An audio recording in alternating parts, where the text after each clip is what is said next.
Raya ketiga. Kisah ini menceritakan tentang seorang budak kampung yang berniat membeli baju Melayu namun terbeli bengkong. Mari sama-sama kita saksikan drama pendek.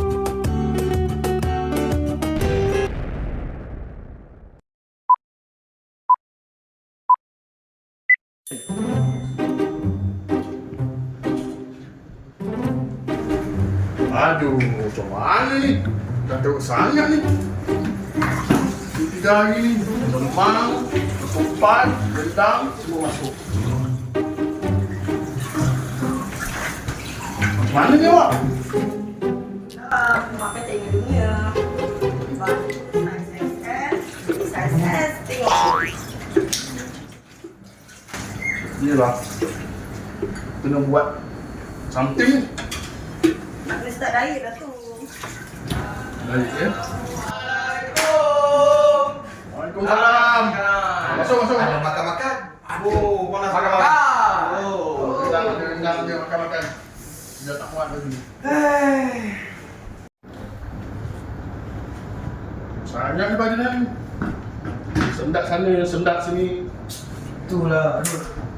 Tengok tu macam lemang ngisi je ni dah ni. Macam tak kena je ni tu. Itulah. Ini kalau golek tu golek je ni. Tak sekat langsung. Terus sangat ni. Betul tak? Ini orang beli baju bukan beli bengkong. Tak perlu sangat dah ni. Wah, boleh diet lagi ni. Diet. Sempatlah. Tapi aja lah. Saya rasa Kamarul masih belum terlambat lagi ni. Anda rasa anda gemuk? Ha? Siapa dia ni? Rul, saudara kau ke? Tiba-tiba dia muncul. Mana datang pula ni? Itulah tu. Apa kata sertai saya untuk Funrun Royalty? Pelbagai hadiah menarik yang ditawarkan sempena dengan Funrun with Royalty.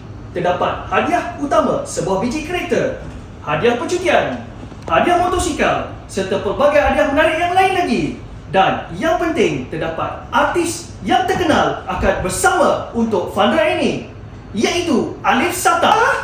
Farah!